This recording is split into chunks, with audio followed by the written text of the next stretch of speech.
أعوذ بالله من الشيطان الرجيم بسم الله الرحمن الرحيم قل إن تخفوا ما في صدوركم أو تبدوه يعلم الله ويعلم ما في السماوات وما في الأرض والله على كل شيء قدير يوم تجد كل نفس ما عملت من خير محضرا وما عملت من سوء تود لو أن بينها وبينه أمدا بعيدا ويحذركم الله نفسه والله رؤوف بالعباد قل إن كنتم تحبون الله فاتبعوني يحببكم الله ويغفر لكم ذنوبكم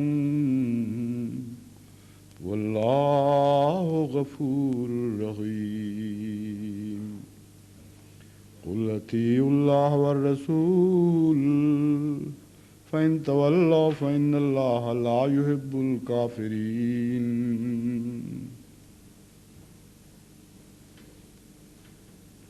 Say whether you hide what is in your breasts or reveal it, Allah knows it, and He knows whatever is in the heavens and whatever is in the earth, and Allah has power to do all things. Beware of the day when every soul shall find itself confronted with all the good it has done, and all the evil it has done. It will wish there were a great distance between it and that evil. And Allah cautions you against His punishment. And Allah is most compassionate to His servants. Say, if you love Allah, follow me. Then will Allah love you and forgive you your sins. And Allah is most forgiving and merciful. Say, obey Allah and His Messenger, but if they turn away, then remember that Allah loves not the disbelievers.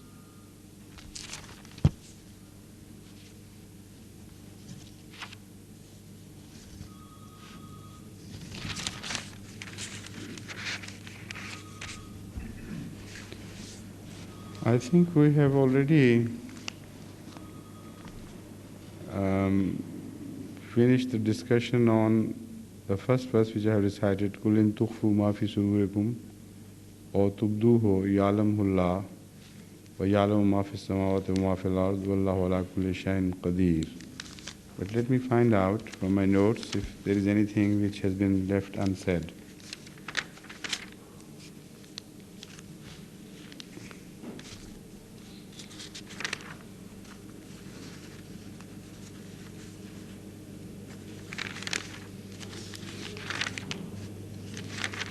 Yes, I think that is already finished. Now we turn to the second verse, that is 31. Beware of the day when every soul shall find itself confronted with all the good it has done and all the evil it has done. It will wish there were a great distance between it and the evil, and Allah cautions you against His punishment. And Allah is most compassionate to His servants.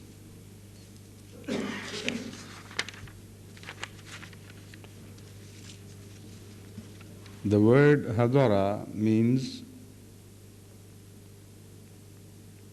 whatever is present, and it is opposite of the word absent, exactly the opposite of it. And if you say Hazara Zaidunul Makan, that somebody Zaid Hazara the Makan, then it would mean that he presented himself there.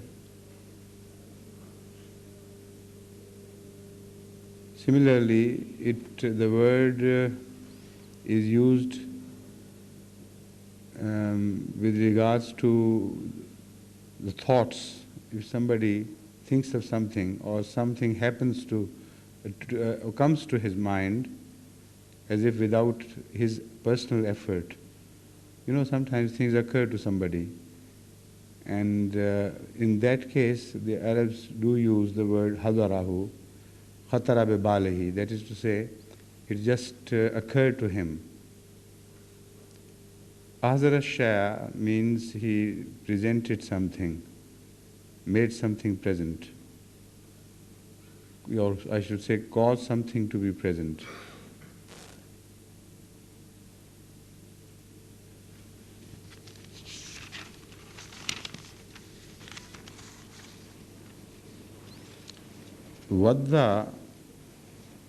Vaddahu is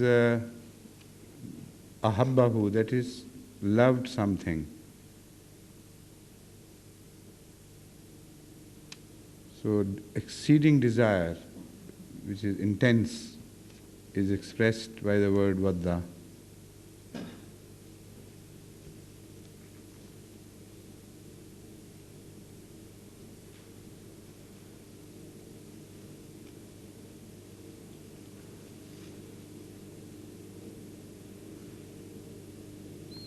Now there is one difference between the word hub and wud, that hub is love, and vadda also has the connotation of desire. The vadda, which means somebody desired something. Hub is just sheer love, as we understand in every other language too. So you can't express desire by the word hubba, by the word hub, but you can use the word wud for expressing your desire. This is according to Mufradat.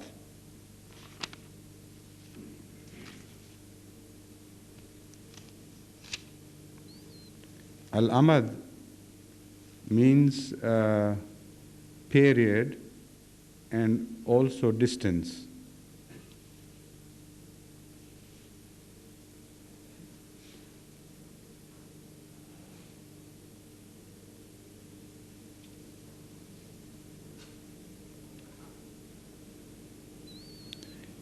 Al-amad and al-abad, there are two Arabic words which are similar in sound as well as in the meaning. And amad is used for a measure of time which is very long, so long as it's close to abad. Abad means everlasting. So amad is used to express very long periods of time.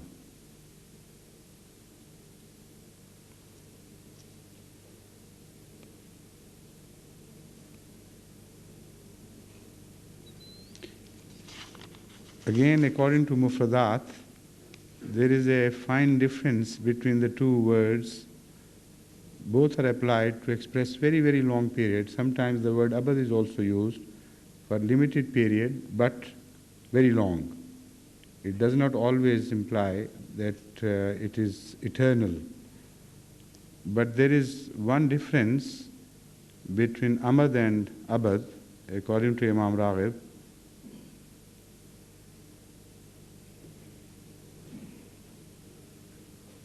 Abad is, according to him, can apply to unlimited period. Also very long period, but unlimited, which continues forever and forever. But amad mainly applies to a period which is long and undefined. So any long period which is not defined would be expressed by the word amad.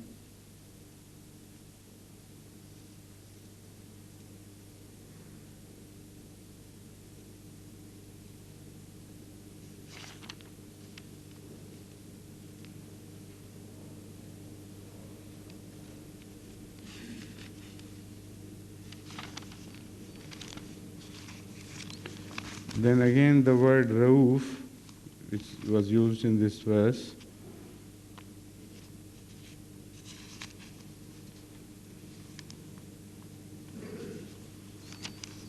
according to Lisan, Rauf is a word which is very similar in meaning to Rahma. Rafat is similar to meaning in Rahma.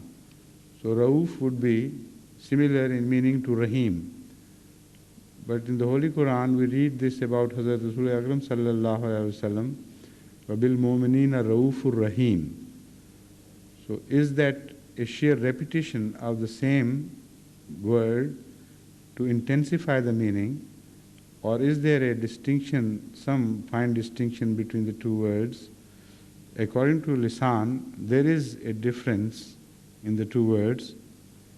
It is, according to him, akhassu rahma, akhassu min rahma.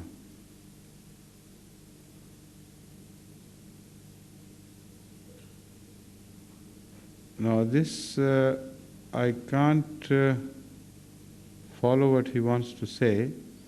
What he says is a very strange thing, Lisan, that Rahmat, Rahmat is wider in application and Rafat is comparatively shorter in application. That is to say, the region of application of Rahma is much wider and of Rafa comparatively limited. But with one difference, that Rahma can also be used in application to things which one does not like, even things which are bad. But Rafa is only used for those things which are good and loved ones. Perhaps what he means is that Hazrat sallallahu alaihi wasallam is described in the Holy Quran as Rahmatul lil Alameen, and everything in the universe, living or dead, is not likable, is not good and worthy of love. So perhaps this is what he means. It is much wider in application, but it also covers the objects which are not in themselves worthy of love and compassion, which are hateable maybe. But Rahma covers even them, while Rafa is only used in application to those people or things which are really worthy of love.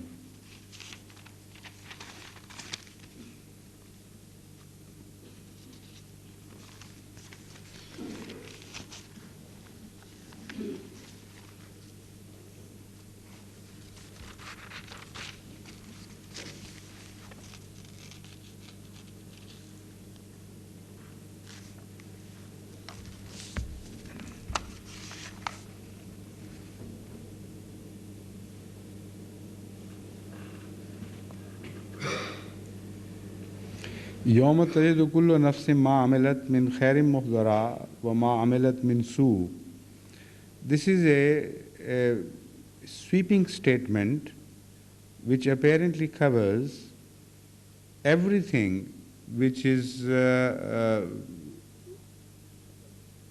everything which man does here, according to this statement, will appear before him on the day of resurrection. And this is similar to the other verse, a statement in some other verse, which says that وَمَنْ يَعْمَلْ مِثْقَالَ ذَرَّةٍ خَيْرًا يَرَهُ وَمَنْ يَعْمَلْ مِثْقَالَ ذَرَّةٍ شَرًّا يَرَهُ. Whoever has committed even an atom, the smallest particle worth of good, he will see it. That is to say, he will he will be given the reward of that. وَمَنْ يَعْمَلْ مِثْقَالَ ذَرَّةٍ شَرًّا يَرَهُ. Whoever commits the smallest, tiniest folly, he will also confront that by way of punishment. Now, if you read both these verses together, the impression intensifies that there is no forgiveness, no question of anything being left out from one's actions, and whatever we do will be answerable in one way or the other. But in some other verses of the Holy Quran, the picture which is created is different altogether. Allah tells us that if He so desire, يَغْفِرُ الذُّنُوبَ جَمِيعًا, He forgives or can forgive one's sins altogether, entirely. And Ahmad sallallahu alayhi wasallam has also spoken on this subject repeatedly and said that if somebody, Allah wants to forgive somebody, even if he has committed sins, as so big as you can compare them with mountains, still Allah can forgive them. So, is there a contradiction? This is the major, big question which comes to one's mind. On the one hand, the Holy Quran seems to say here and elsewhere that even the shortest mistake or error or crime would be taken into account, and the committer of such crimes would be answerable on the Day of Judgment. He will find the result of all that. And on the other hand, the mountains seem to disappear of evil if Allah so desire. So, what is the meaning of this? يَوْمَ تَجِدُ كُلُّ نَفْسٍ مَا عَمِلَتْ مِنْ خَيْرٍ مُهْضَرًا وَمَا عَمِلَتْ مِنْ سُوءٍ تَوَدُّ لَوْ أَنَّ بَيْنَهَا وَبَيْنَهُ أَمَدًا بَعِيدًا وَيُحَذِّرُكُمُ اللَّهُ نَفْسَهُ وَاللَّهُ رَءُوفٌ بِالْعِبَادِ. This verse can be understood in the light of another verse in which it is mentioned that on the day of resurrection, people, when they will be presented with Amal Nama, as we call it, their book of deeds, they would be surprised. They would say, "Ma li hadal kitab la yughadiru saghiran wala kabiran wala saghir." La yughadiru saghiratan wala kabiratan illa ahsaha. What sort of book that is? It doesn't leave the smallest thing or the biggest, but it contains everything. So, in fact, this is a recording system to which these verses point out, and which doesn't leave anything out of record. According to these statements and some others, I have come to the conclusion that whatever we do or whatever happens on this earth or anywhere else in the universe is recorded. And the recording system of God is so perfect and so refined and so delicate and minute that it doesn't leave the slightest event that has occurred. Also the biggest event that has occurred.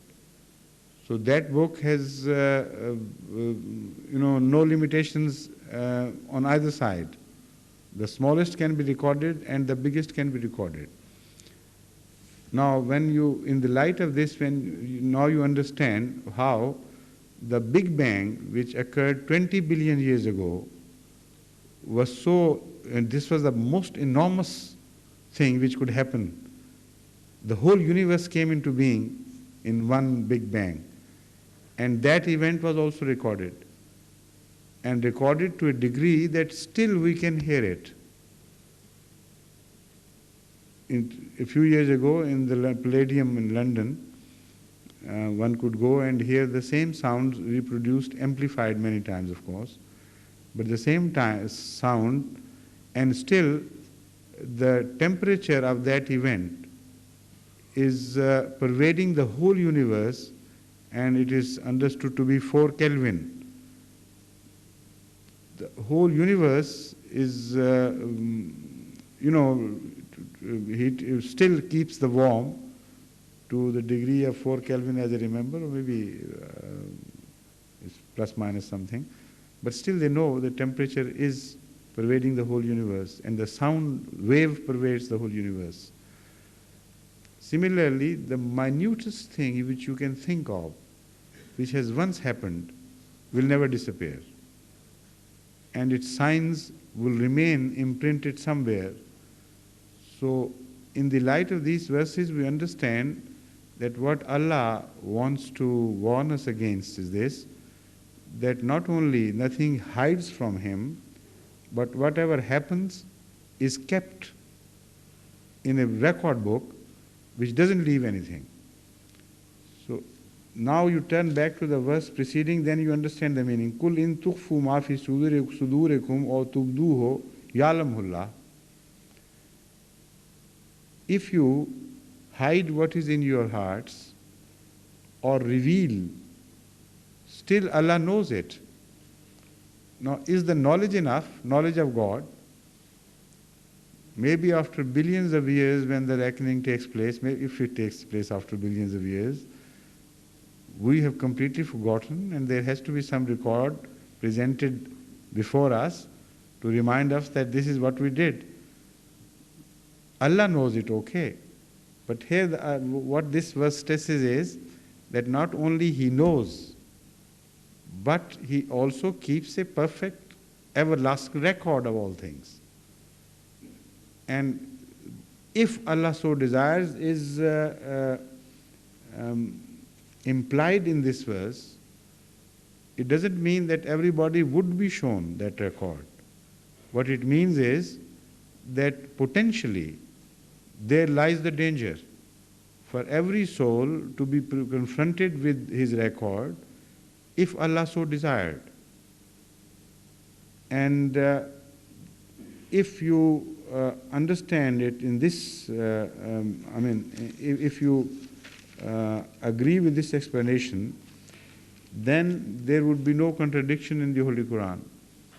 If somebody insists no, everyone would be confronted with all the evil he has done, even if it's very small, it is the smallest omission. Then as far as the prophets are concerned, they also have omitted many things sometimes in their lives. This is why they are expected by God, or in fact admonished by God, to say Astaghfirullah Rabbi, O God, forgive me my sins. So what about them?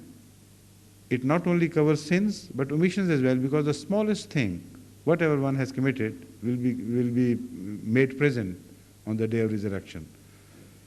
So it does not mean that virtually every soul would be made to confront what evil it has done or what wrongs or omissions it has made.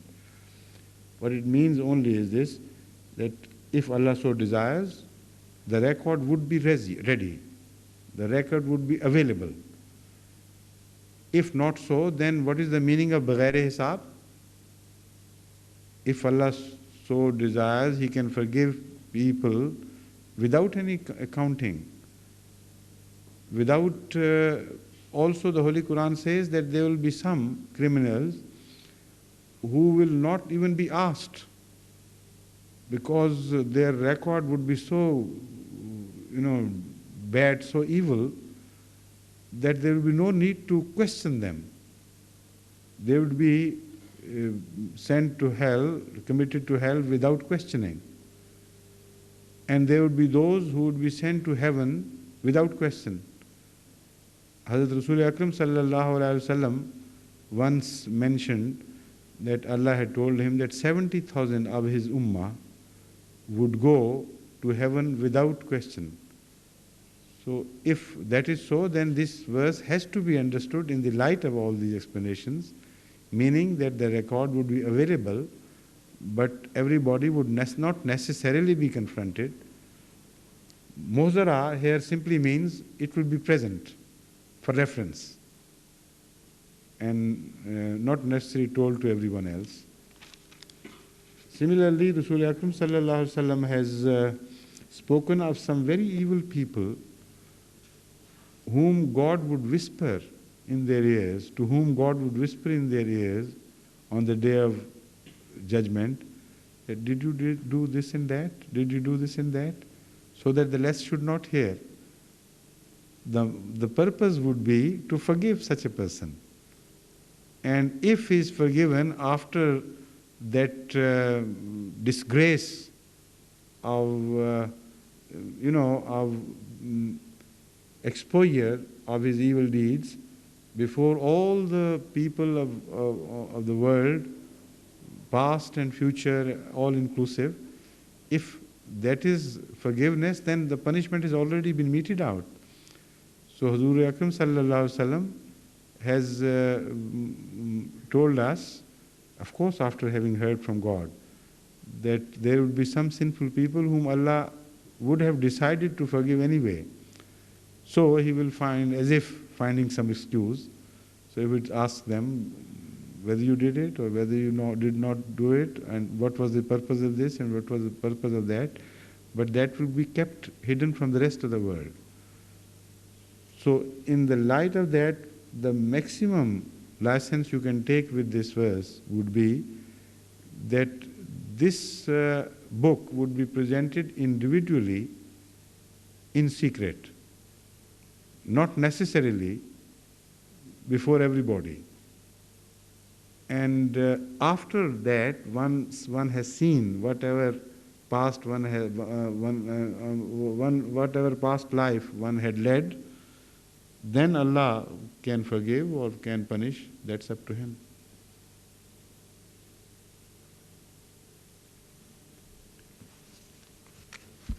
وَيُحَذِّرُكُمُ اللَّهُ نَفْسَهُ وَاللَّهُ رَؤُوفٌ بِالْعِبَادِ.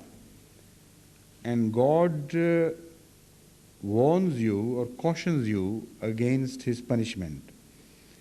The meaning against His punishment is explanatory meaning of this verse, while here the wording is يُحَذِّرُكُمُ اللَّهُ نَفْسَهُ. Allah warns you against Him Himself. The punishment is not mentioned. So this style has a very special significance. It's not just the punishment which is mentioned. God Himself is mentioned as against worldly objects. The fact is that the situation which has been previously described is that of coercion in the name of religion. Somebody is confronted with persecution and inquisition, and people want him to change his faith, otherwise he'll be punished. So this is a reminder to him, not that either way you have to be punished, either by them or by me, but it says what you will lose would be God. You know, yuhazzirukumullahu nafsa means that you should bear in mind that this is going to be your loss. If for the sake of punishment you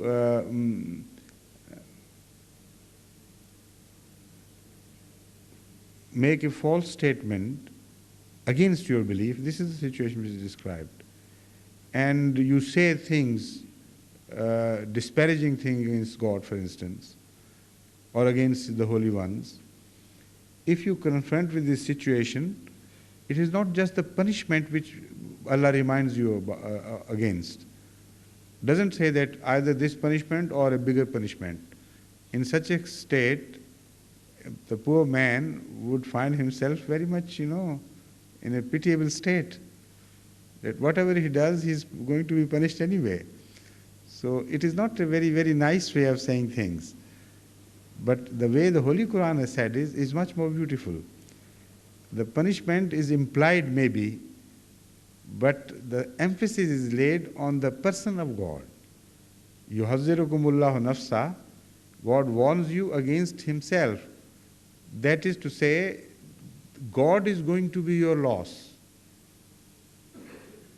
And this is exactly what the previous verse has said. Allah will have nothing to do with you. So yuhazzirukum in this meaning is well supported by the verses of the Holy Quran in the same context. A few verses before, when that situation was described,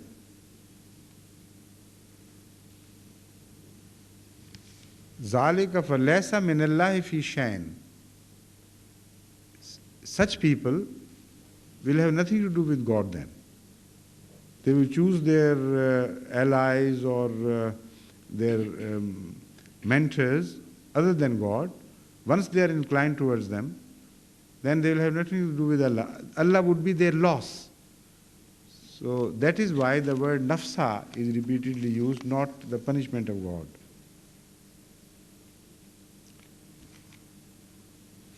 Verse 32.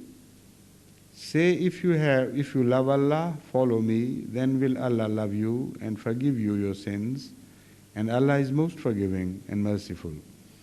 This is a very important verse, although of course the Holy Quran is all important. Every verse of the Holy Quran is important, but so has Allah created the universe. They are flat lands, they are very important too, but they are outstanding peaks, domineering mountains, and awe-inspiring huge peaks like Mount Everest and so on and so forth. So similarly, in the Holy Quran you will find ups and downs. They have their respectiveness, need and beauty, but in some places you find verses so, jutting out and inspiring awe and, overwhelming you with their beauty. This is one of those verses. And it's a very deep verse, rich in lessons on human psychology.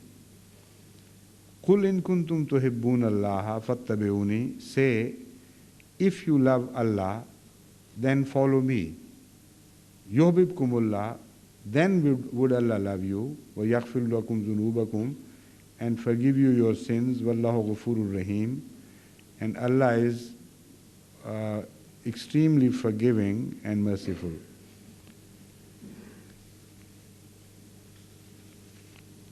Now, I have got all the solution of the word hub through dictionary, but I think we shouldn't waste our time there, because the word hub is very well understood by everybody.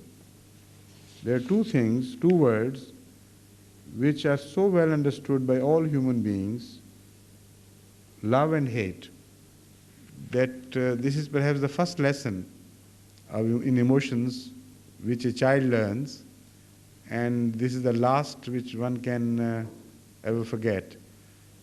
So the word hub is, in Arabic, stands for the same feeling of attraction towards an object which is experienced by all men alike, and they have their counterparts in every language, and everybody understands the word love.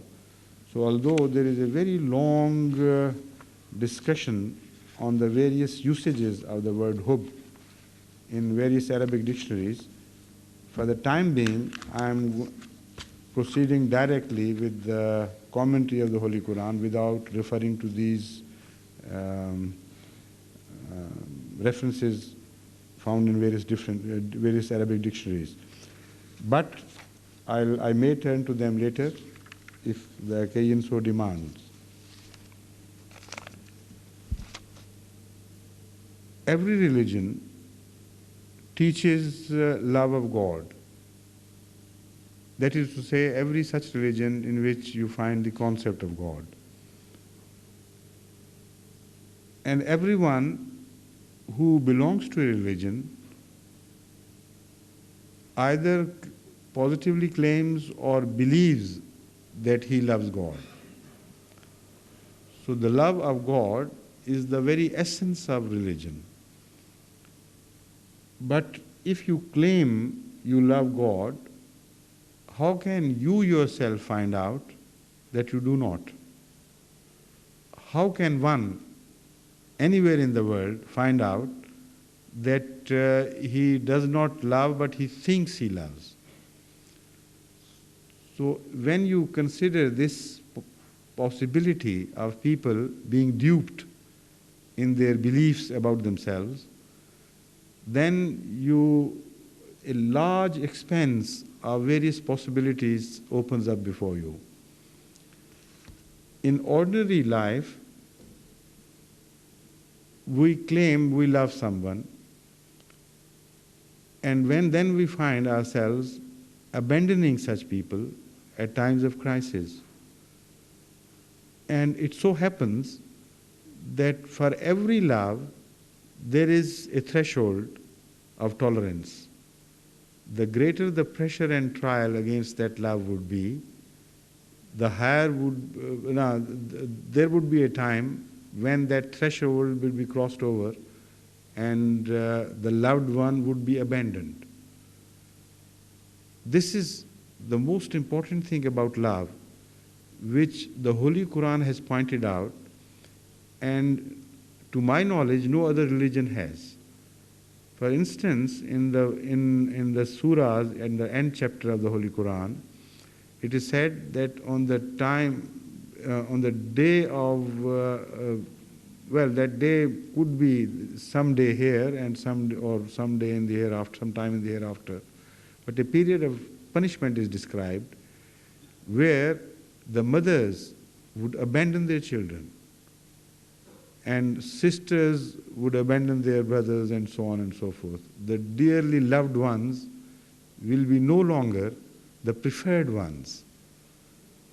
So that is going to be the limit of trial, whatever trial Allah has in store for certain people. That shows that, number one, love can be measured in degrees as to how much love can stand. Now, what is love? That has to be understood, and then when we'll turn to this verse, some very interesting discussions would ensue from that. Love is preference of one's own self to preference which one gives under certain situations to others against his own self. If one does it, that act is caused or generated by love. And as reward of that, we are accustomed to getting some price of that sacrifice. So love is a preference, not a bargain, but a preference. But that preference is never without any reward. If you love someone very dearly, for the sake of that reciprocal feeling of love in the beloved one's heart, you can sacrifice many material things, as long as you think that your love would be rewarded by a corresponding love on the part of the beloved ones. This is the philosophy of love generally understood by everyone.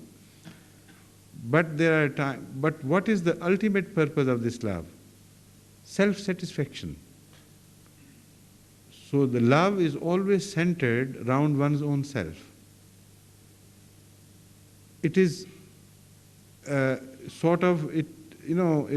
like things which rebound from a surface, which are reflected from a surface. Your own love is reflected from the surface of your beloved one, and the purpose always remains the self-love. This is highly important. This is why when there is a direct choice between your own self and the beloved one, and if you positively see that you will have to truly sacrifice everything of your own for the sake of somebody else, then you stop over there. Don't proceed any further. So the maximum love one knows here on earth is the relationship between mother and child, etc. And Allah tells us that that's not also trustworthy either, because a time would come when you would rather have them punished, being punished, than your own self be punished. Because there is a confrontation, positive confrontation without any reconciliation between the two factors. Now you or him. And there you know that if you prefer yourself to them, you will no longer be loved by them. Yet you prefer yourself, because always that was the reason why you loved them. In the response you got from your beloved ones in your own favor was the object of your love. That is the philosophy of love. So, in love, there has to be some measure of sacrifice as long as you gain something. And love has to be demonstrated by way of some sacrifice, which is never in vain, which is offered in lieu of something, in return for something. This is the philosophy of love. Now, if you claim you love somebody, and at the time when the sacrifice is required, you don't offer that sacrifice, then that is the test of your love, and that is the measure of your love. That is the threshold you yourself demonstrate that beyond this my love doesn't rise. So in most cases, we are duped by our loves. We think we love someone, like a beautiful child you meet somewhere and you say, oh, how lovely, I love him so much. But the moment he begins to behave in a way that it is annoying to you, you may even slap him on the face. And you'll say, go to hell, what nonsense this is, you see. So your measure of love is very low in that case. And it can be so low that your love can be just imaginary. Nothing more, nothing less. For instance, you love the heroes of the books you read sometimes. You love the heroes which are depicted in pictures, television, etc. And you sometimes are moved so intensely that you start crying for their miseries. And you're overjoyed with their gains. You're totally involved with them. Yet, if somebody says that for the sake of that hero, give me 1 rupee, perhaps you will not even part with 1 penny of yours for the sake of that imaginary hero, because the hero was imaginary and the love was imaginary. It was just, a self-deception. One wants to enjoy the commotion within, because, it takes you away or changes the boredom and,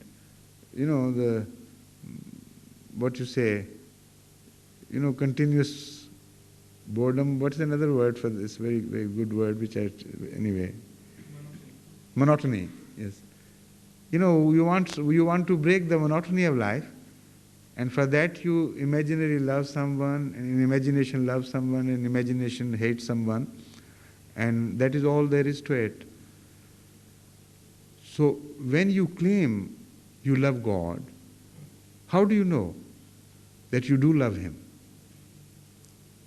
Why should Allah start loving you because you say you love Him? He is not an ordinary human being who is impressed by your claims. Sometimes even if you falsely claim that you love someone and repeatedly do so, you do dupe him, and he begins to reciprocate to a degree your claims of love. But with Allah, this can't happen. He knows that every love, if it is true, there has to be a corresponding level of sacrifice for every love. And if you love Allah, the threshold of that love should be the highest, because that is the most sublime love that can be experienced by man. And this is the tallest claim in love that one can make. Love Allah is not an ordinary claim, it's the biggest possible claim in the world of love. And yet, in every religion, everybody who adheres to a religion, he claims he loves God. And the answer to that love is that they say, we know we are loved by God. We have got communion and we have a very strong satisfaction within, and which tells us that we love God. So you ask any Jehovah Witnesses or any other Christian missionaries who come and knock at your door, What is the proof of this love of yours? They say, yes, we are loved by God. What else could we require? And the proof, there is a satisfaction within. So that satisfaction can be found in fiction, in imagination, and yet there is no proof. So this is one book which deviates from the normal expected answer to this question. And I have, compared the mention of love in the New Testament and in the Old Testament with the mention of love exactly in this situation, and I'll compare it in detail, then you will find the difference. The Holy Quran does not say that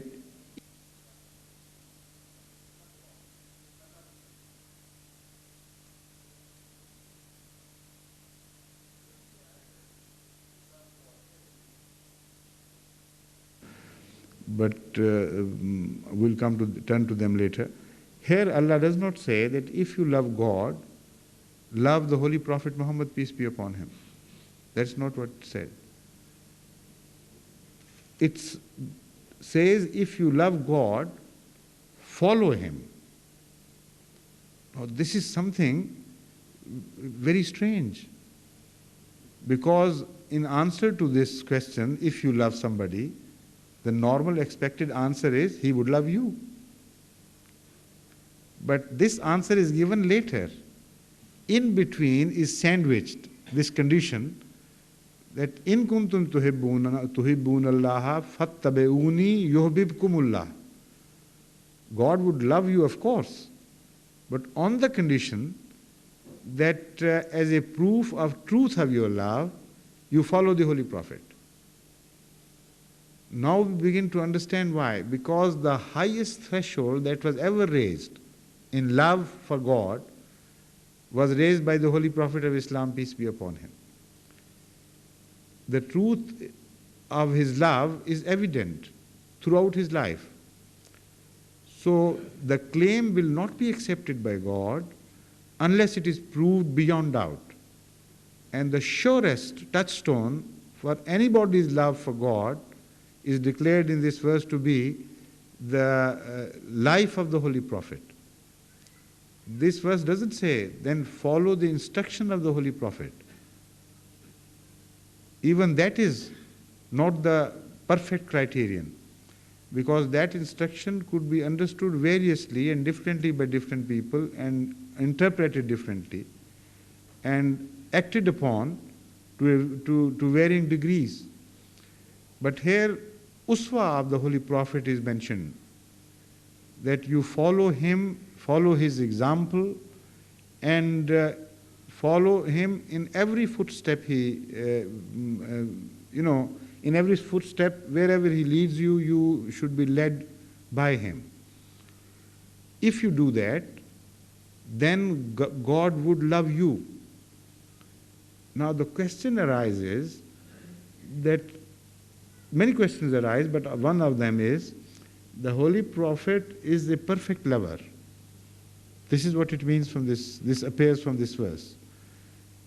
That if you follow the model of a perfect lover, to the extent to which you follow him, your love would be proved.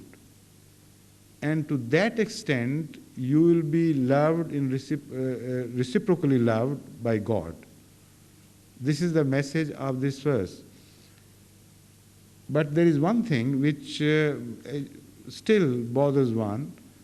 The Holy Prophet was perfect, and he never committed sins. How could we do that, and how could we be loved?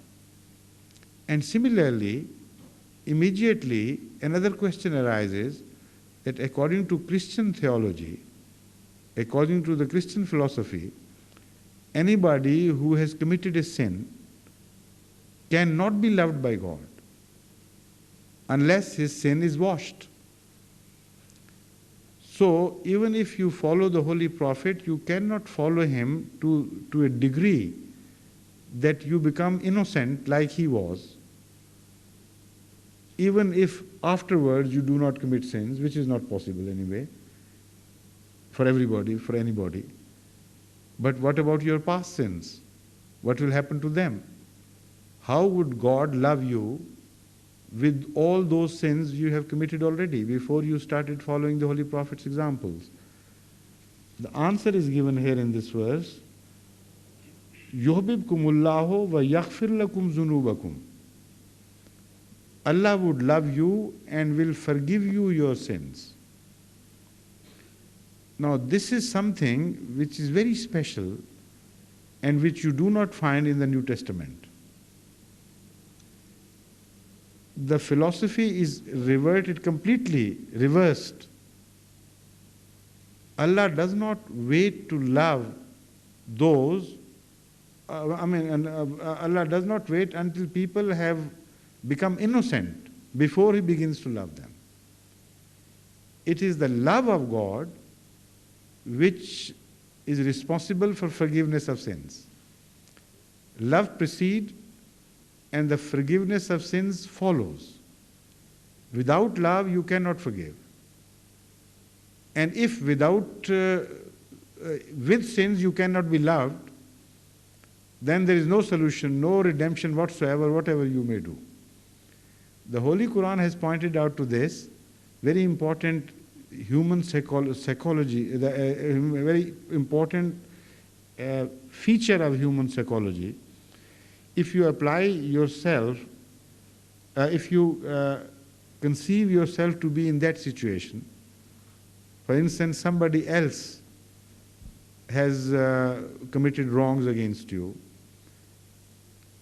will you forgive him?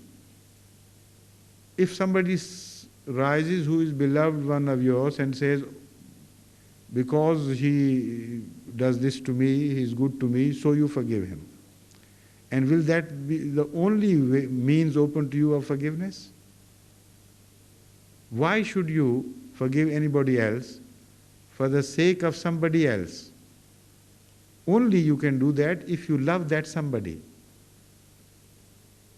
The reason why you forgive for somebody else's sake is because you love that someone. So if you love the sinner himself, why shouldn't you forgive him? Why must you do it in an indirect way? So this philosophy that an innocent person is required to intercede between God and the sinner is wrong. It's totally false, because when you apply this to human situations, the answer always is that it is unnecessary. You forgive someone more if you love him the more. And if you love him the less, you forgive him less. This is what happens in everyday life. You are more tolerant of the errors of your loved ones.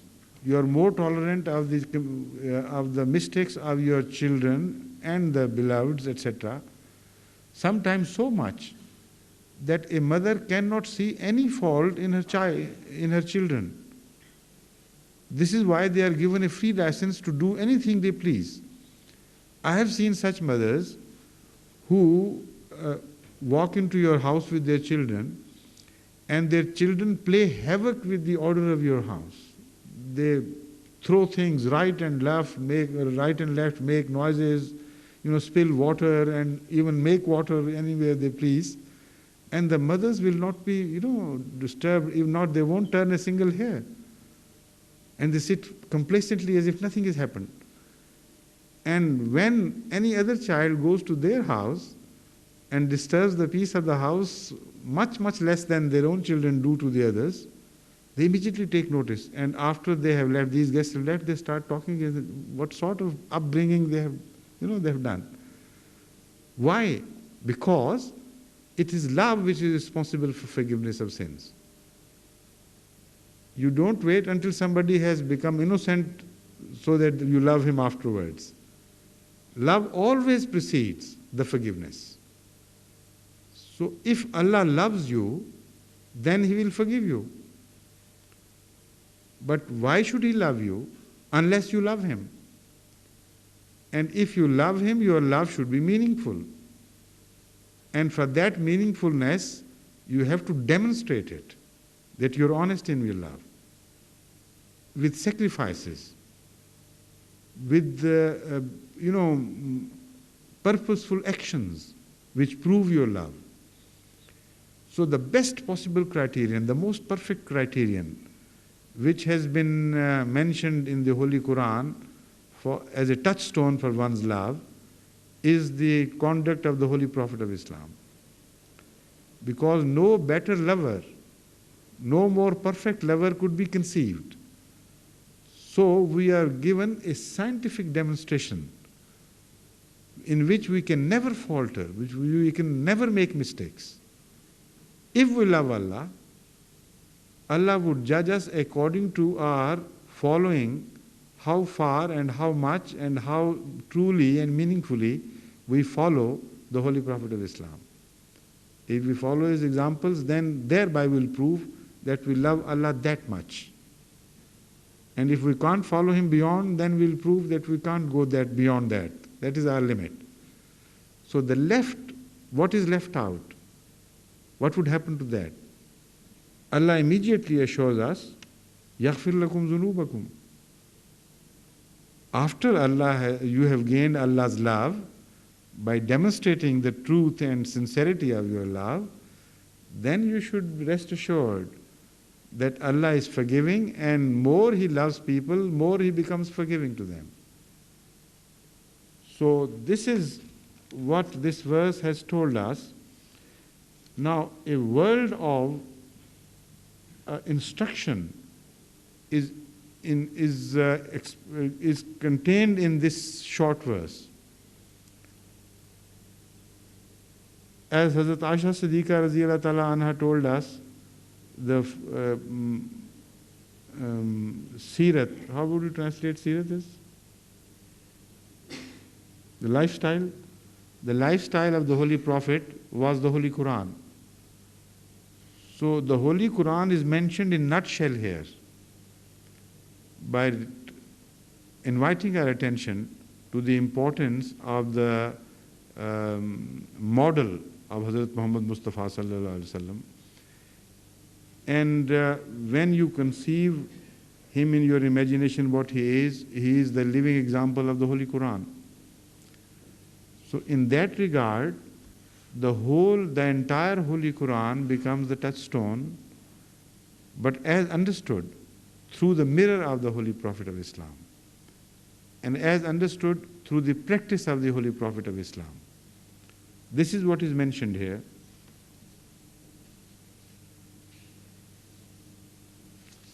Now I'll discuss it in a bit more detail.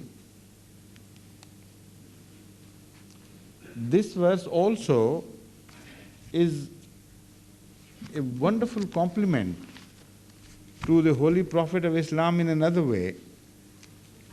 You know, there are many other verses which speak of love of God and the expectation of God from those who love Him.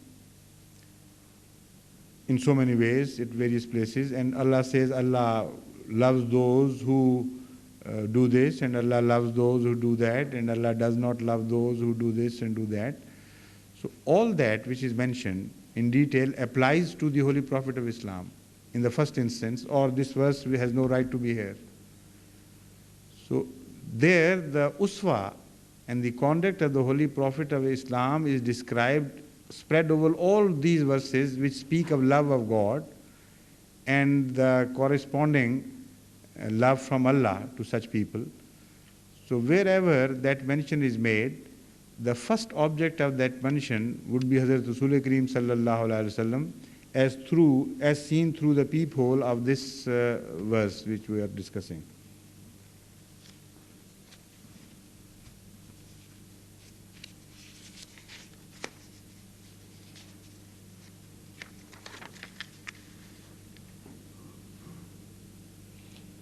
This picture which is created by this verse has been depicted in a very beautiful Arab, a couplet of Arabic verse, which has been quoted by Tafsir Ruh al-Ma'ani with regards to the explanation of this word. It says, an Arab poet says, Tasil ilaha wa anta tuzhira hubbahu haza al-amri fil qiyas badiyu law kana hubbuka sadiqan la atatahu innal muhibba liman yuhibbu mutiyu. It says that you disobey Allah, your Lord, and yet you claim that you love Him. Haza al-amri fil qiyas badiyu. By my life, I swear by my life, that this is the strangest thing that can happen. A strange claim. Badiyu is something very, unusual and very strange. Law kana hubbuka sadiqan la atatahu. If your love was true, then you should have followed him, obeyed him. Innal muhibba liman yuhibbu mutiyu. The one who loves someone for always is obedient to the one whom he loves. Now, this is a very beautiful couplet, but not entirely true. You do not always follow anyone whom you love,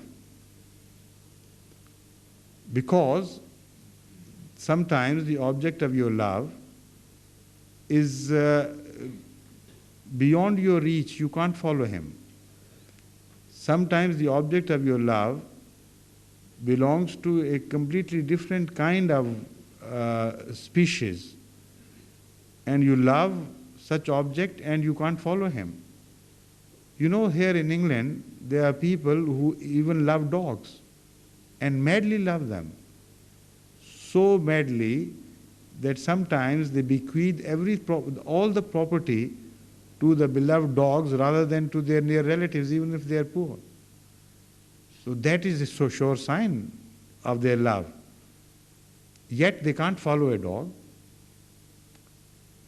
So how can you follow everyone you love?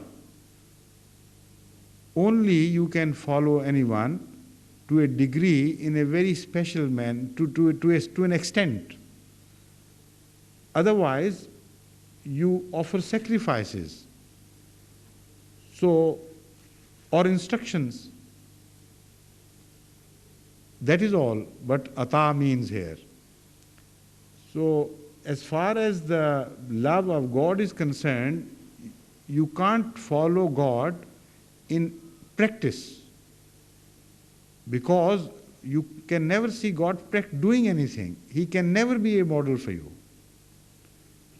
You can only follow His instructions. That is the extent to which you can follow God. So, if you follow God, there has to be a perfect model for you how God is to be followed. Because as I said, instruction can be understood differently and imperfectly as well. If you love Him less, you will follow His instruction in a superficial, cursory manner, and you say, yes, I have done that. Yet it would be lacking the true meaning and the true spirit. So this is why models are essential in religion. No religion can be without model. And the model has to be in potentials like you. In potentials, the model should not be beyond your reach, or he can't be a model. This is the reason why, in answer to if you love God, it doesn't say, then follow Allah. While in other senses, as far as the instructions of God are concerned, you find this reference in so many places in the Holy Quran that you should follow Allah. Atiyullah wa atiyur Rasula. But there too, with atat Allah, with the obedience of Allah, you will find the mention of atiyur Rasul. Why is it coupled? Now you begin to understand. Because in reality, everybody cannot understand how to follow Allah. Only those understand who are directly instructed by Him. Because Allah cannot be followed in every respect. Because you are different and God is different. He can only be followed to a degree, and that by way of instruction. Or by way of expression of His attributes. You imitate His attributes, and not all the attributes. Some attributes can be imitated and some are beyond your power to imitate. So you can follow Allah in a limited manner, and if you don't have a model before you and Allah has not directly instructed you, then you will always find yourself in confusion about how to go about it. So this is why the Holy Quran says, "In kuntum tuhibbun Allah." The big question rises, what we should do. We love Allah, but we don't know how to express that love. He's beyond us, He can't be seen, He can't be felt, He can't be touched. We can't offer anything to Him because our material things are all given by Him to us, and if we return, it can't add anything to Him, to His wealth and treasures. So how to follow Him? This is the big question. Now how to love Him, that is to say, that is the big question. And there, the Holy Prophet of Islam comes to our aid. He says, I loved Him, and God Himself instructed me how to love Him. So, I make the passage easy for you.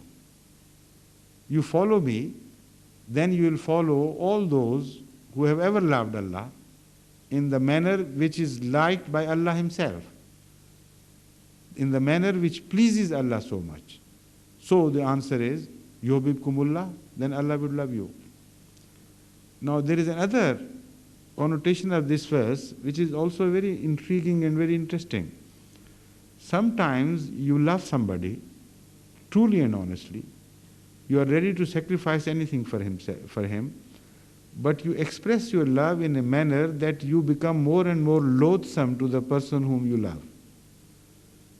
This is why it is said that the hatred of a fool is better than the love of a foolish person. Hatred of a wise person is better and preferable to the love of a foolish person. Because some fools express their loves in a manner that they always create embarrassing situations and awkward situations for the beloved one, so that they end up as the most loathsome objects.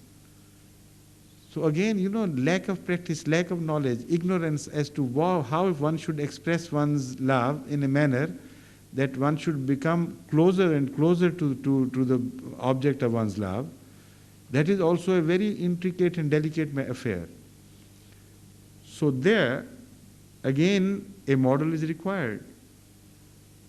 The Holy Prophet assures us, the Holy Quran assures us, that if you love Allah and lack of knowledge how to express your love meaningfully and rewardingly is hindering your way, then the easy thing for you is to follow the Holy Prophet of Islam, because he is the one who loved Allah in a way that he became the most beloved one of Allah.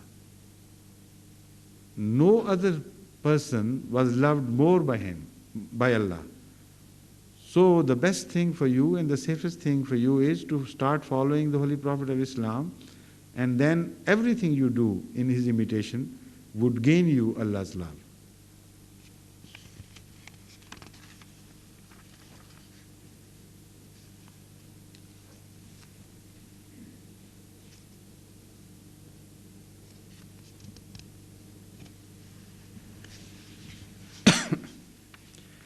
Now, when it is said Atiullaha wa Atiur Rasula, the word Atiu covers both instruction and imitation. In Allah, we can also only follow instruction. and imitation to a degree that we conceive of what he is and try to be like him. But that is a very limited application of the word ata. The maximum one can do is to follow his instruction as demonstrated by his beloved ones. And as far as the Prophet is concerned, the word atiu covers both his instruction and his example.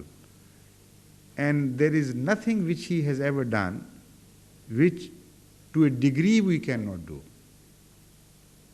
Now these are two different things which should be understood. When the object of your love is completely different in nature, then sometimes you simply cannot follow him in the least. The areas of his practice or conduct are so different from the areas of your capabilities that you simply can't follow him. For instance, once there was a debate between a Muslim who was an ignorant person and a Christian scholar, and this Muslim whom I happen to know, he was a Sindhi. He was all totally unlettered. But once he asked this question, when he was confronted by a Christian preacher who invited him to Christianity, he said, "What for should I be invited to Christianity? What will I gain?" He said, "You will gain everything by your love of Christ." He said, "How can I gain everything by love of Christ if I love Christ and can't follow him? What is the meaning of that love? That love will not improve my quality because I can't follow him." He said, "Why not? You can follow him." He said, "All right, you demonstrate how you can follow him." He said, "For instance, I love my Prophet, the Holy Prophet of Islam. I can follow him, not to the maximum, but at least to some degree. For instance," he said, "he prayed to Allah with all his love, with all his heart, and I can pray Allah with some of my heart, if not all my heart. But I can imitate him. Whatever he did, I can do it to a degree, to an extent. But you can't follow Jesus Christ sometimes, even in the least possible manner." He said, "How come it?" He said, "He walked the rivers, the surface of water. So you demonstrate it. If he walked a mile, you walked a few yards, and then I'll be sure that I'll gain something from following Jesus Christ, peace be upon him. You say he got ascended to heaven, so you rise to one furlong, if not to the heaven, that heaven is too far away. Rise to the level of this, this roof, for instance, and then I'll understand that you can follow Jesus Christ, peace be upon him. But if he is of some nature, something which is beyond us completely, he can't be a model. So, model has to be a human for human beings. And in a model, the inherent limitations are always kept in view. Otherwise, if the inherent limitations are different in one person from the other, that one person can never be a model for the other person.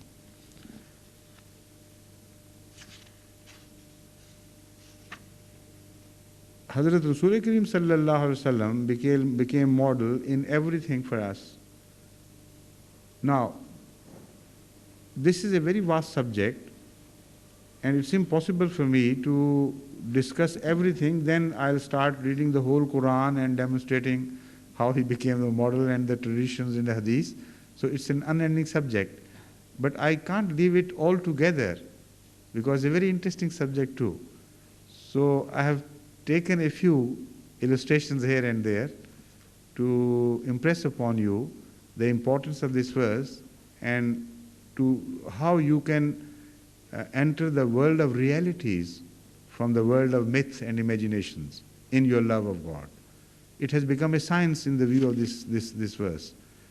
It's for everybody to measure his love of God to the minutest degree. And it's a very scientific approach. There is no imagination, no myth involved.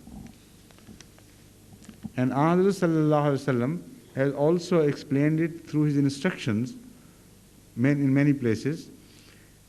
And when you read those instructions, you are surprised that this is not what you expected. He's talking of love of God, and as sign of love of God, he's mentioning things which are not apparently not related with love of God. Because he says, Man arada an yuhibbahullahu fa alayhi bisidqil hadithe fa adail amanate wa Allah yozi jarahu. If somebody wants that he should be loved by Allah, just his claim will not stand him in any good stead. Fa alayhi bisidqin, he should be truthful. Wa adail amanate, and he should be trustworthy. He should return the trust which is laid in him, and should not deprive anybody of his rights. Wa Allah yozi jarahu, and he should not be of any discomfort or pain or nothing evil should flow him to his neighbor. His neighbor should never be given any complaint from him. Now this is the criterion put by Ahmad sallallahu alaihi wasallam of Allah's love. And now in view of that verse, when you begin to understand this instruction, you immediately know that in kuntum tuhibbuna Allah fattabi'uni would require all this. Rasul Akram sallallahu alaihi wasallam gained Allah's love through these exercises, these practices. He did not gain Allah's love just like it happened.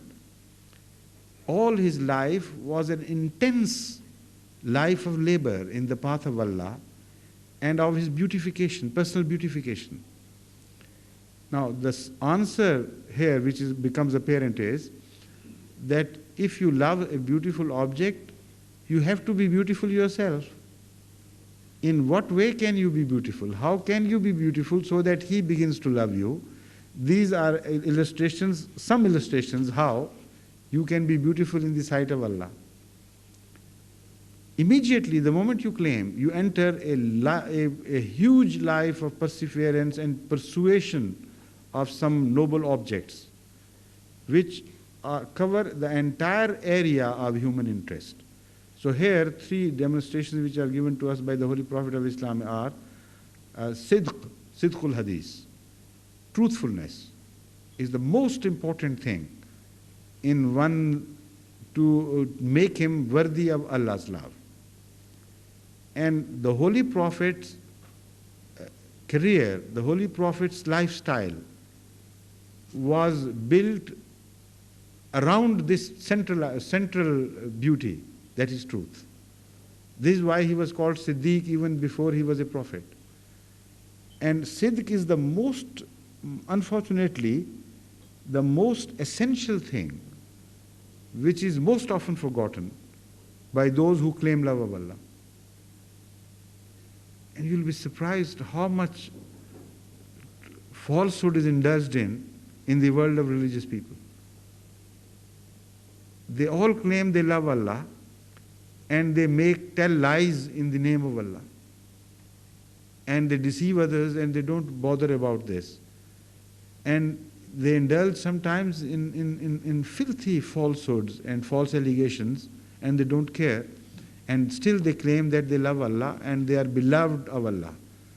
So the most important thing has been mentioned first by the Holy Prophet of Islam. And this could not have been said by somebody who had not gone through that experience.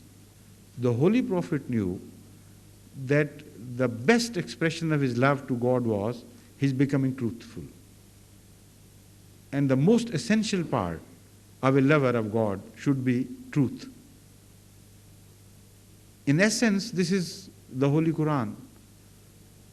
And the most overriding factor in everything which is responsible for the beautification of man. This is why once the Holy Prophet of Islam, when he was asked about by somebody, what should I do? I'm a very evil man. I'm, riddled with flaws and imperfections and crimes, etc. But give me one instruction. Just ask me one thing to do, and I promise I'll do that. But I can't change in everything. I can't reform in every way that I am evil. It's so much for me to reform. Just give me one instruction and I'll follow it. The Holy Prophet smiled and said, all right, that is a promise. Never tell lies. Be truthful. So they parted company, and after that, when he thought of, for instance, going out at night for stealing, he said, everybody knows that I am one of the thieves in the area. If in the morning they begin to ask me, even if I hide myself, if they inquire from me, was it you who stole last night? What would I say? I have promised the Holy Prophet that I will not tell a lie. He said, all right, I'll leave it for tonight. Similarly, one after the other, whenever he was about to commit something, there was a possibility of his being caught or his being suspected. And the question asked whether he was responsible for this or for that. And he went through a reformation which was complete and consummate. A completely changed person. So, this is how you begin to gain Allah's love. And the first lesson is so difficult, though apparently easy, that if you begin to examine good people's lives closely, seldom will you find someone who has not lied in his life. Seldom will you find someone whom you think he has never lied, but still perhaps he knows better, and he would know that here and there in some stages of his life he indulged in false statements, etc., if not entirely, partially. So the answer which seemed to be so small, short and easy, follow me, has begun to acquire importance, which is, like a mountain before us. And the very first lesson which has been given to us by the Holy Prophet, how you follow me, is so difficult, but so all important too. Because if you follow this one step, the rest of the journey will become so easy for you. So sidq is very important. Adail amanate. You see, this is the beauty of the words of the Holy Prophet. You can recognize them, whether there is Ravi quoted or not quoted, whether there is a long chain of reporters available to you or not. They have a stamp of the Holy Prophet upon themselves, these words of the Holy Prophet, that they're recognizable even in total darkness. The Holy Prophet is known to be Siddiq and Amin, Saduq and Amin as well. And these two titles were given to him by the Arabs even during his childhood. He rose with these two outstanding characteristics, that he was Siddiq and Amin.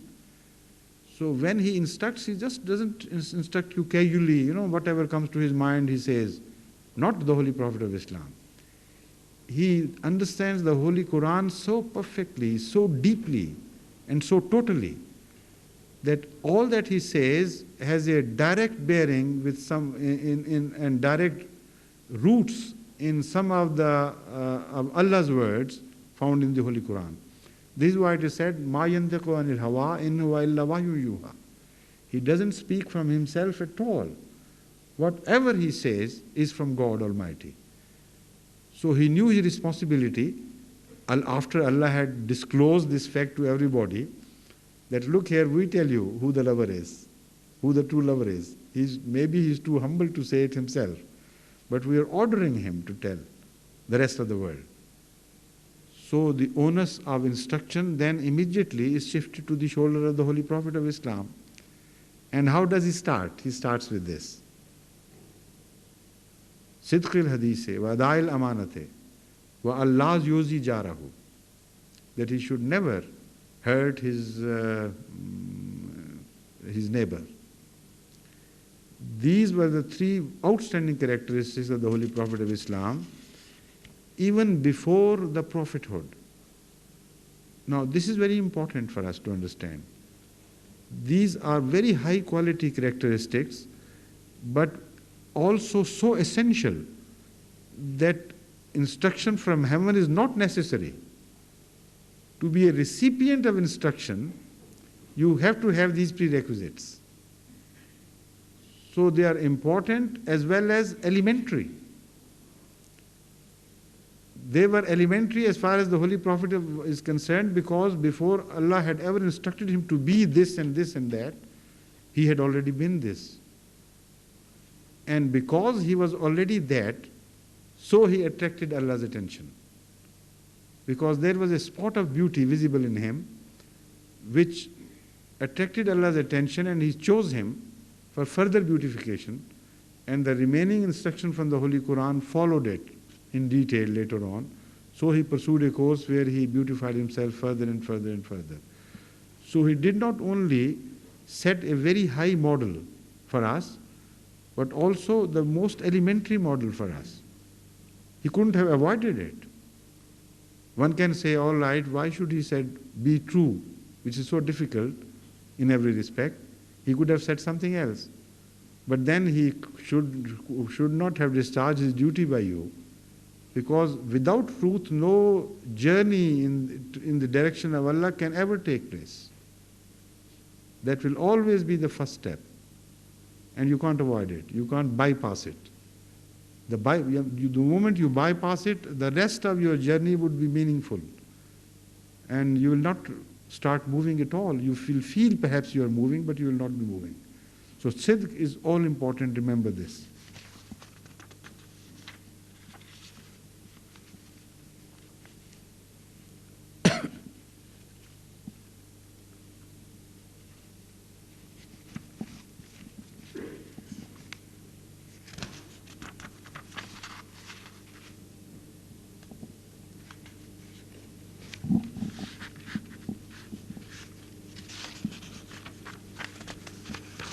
Now, there are so many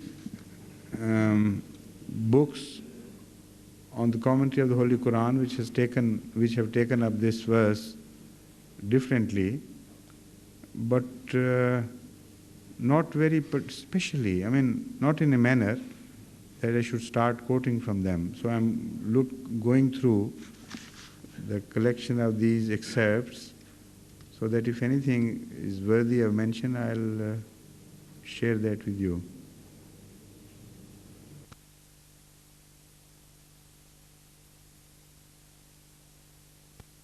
For instance, you find such references that yuhibbukumullah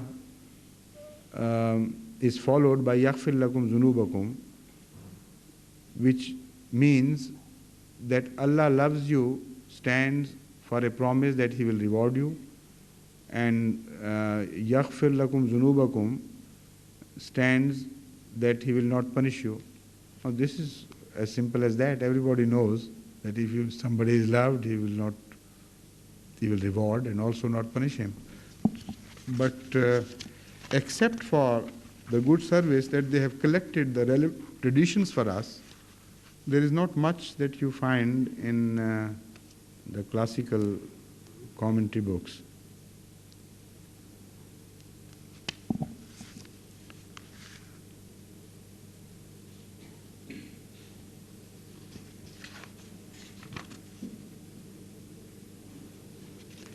Now there is one tradition quoted from Hazrat Ibn Abbas which says that this verse was revealed in the background of an incident which took place near Khana Kaaba. near the house of God. According to him, there were some Quraysh of Mecca who were bowing and prostrating before idols.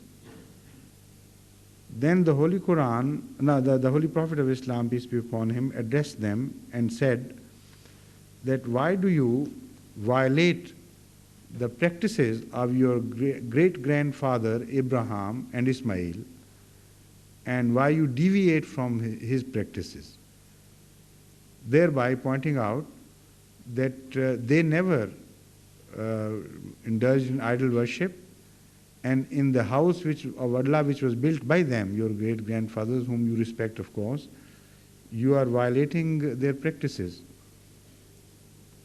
In answer to this, the Quraysh retorted that we prostrate before these idols only to gain Allah's love.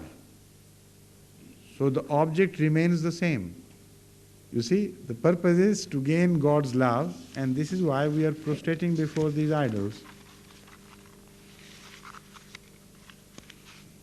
Now, against this false argument, the Holy Quran, according to Allah, according to Hazrat Abbas, Ibn Abbas, revealed this verse: "Qul in kuntum tuhibbuna Allaha fattabi'uni yuhibbukumullah."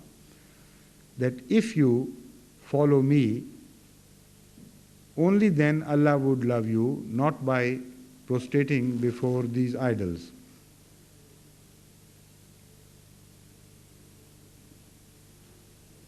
According to Al-Kalabi,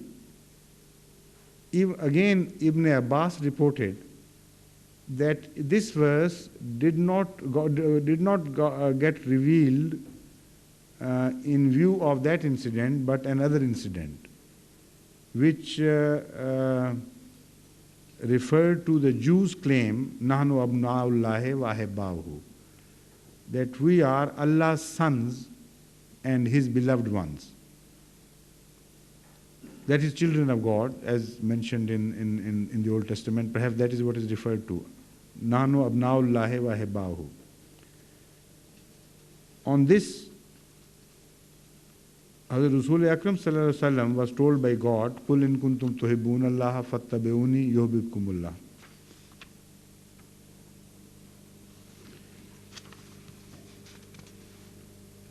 But the best explanation, if at all given by anyone, is the one which I am going to now mention. Muhammad bin Jafar bin Zubair says that this verse was in response to Christians' belief and not in response to any other belief of the Jews or of the idol worshippers.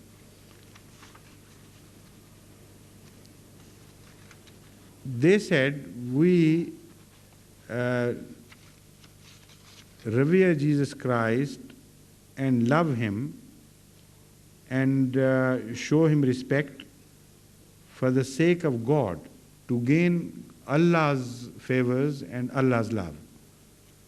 So we are not idolaters. We don't call partners beside Allah, because our love of Jesus Christ is founded on our love of God. This was the claim which was made by the Christians. So as a rebuttal to them, it was said that if you follow Allah, if you love God, then you follow me and don't prostrate yourself to Jesus Christ, peace be upon Him. Now this is so, perhaps, but it is rather difficult to understand the connection and the validity of this argument, so we'll discuss it in a bit more detail. A Christian could have responded by saying that, why should I follow you? I have just told you that I love God, and out of love of God, I also prostrate before someone whom I consider to be His son. So that is quite understandable. But I don't believe in you. Why should I start following you?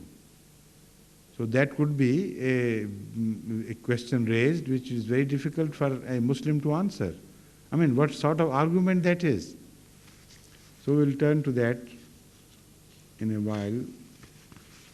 First, let me hurriedly go through this list if I have forgotten anything.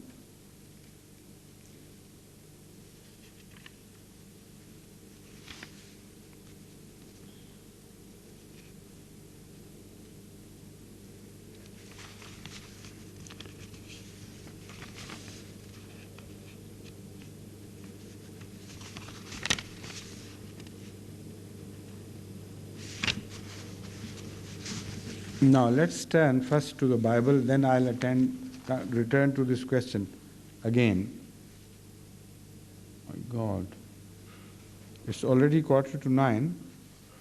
You know, tonight I'm moving very slowly, and the pace of my talk is also, I can realize, very slow. The result is that I see many people just dozing off here and there, because the space is perhaps not something which is, is enough to keep people awake. The reason why I am doing this is because in my mind this verse is very, very important. This is one of the verses which right from the childhood I have loved so immensely. And I know there is so much in it that I want you to be carried along with me.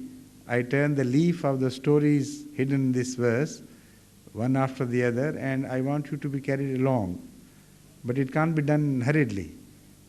And sometimes also I am slow because while I am speaking to you on this verse, I hear a little, like a noise of emotion, in the sense that this verse attracts my attention to another part of which previously I had never thought. So I pay my attention not only to you but also to this new, this sarsar-like voice sound, which says there is something else here. So I have to apply my mind, in two directions. Constantly paying attention to the new meaning which continue to appear during the discourse, and also trying to express myself in a language of which I am, of course, far from being a master. So these difficulties have created this problem of addressing you slowly tonight. But I assure you that this would be worthy of reward. This would be, worthy of labor, because the reward would be very enriching. Because this verse, as we'll proceed further, will carry us from a beautiful domain to another beautiful domain. And this is, in fact, the essence, the very essence of the philosophy of love, and also the very essence of the teachings of the Holy Quran. But of that, inshallah, the rest, inshallah, we'll discuss tomorrow. No, I'm sorry, the day after. And I'll endeavor to be short the day after, and I'll endeavor in the meantime to arrange my ideas in a more orderly fashion so that I can deliver them more quickly than I have been able to do tonight. All right? So we proceed directly to the mosque from here.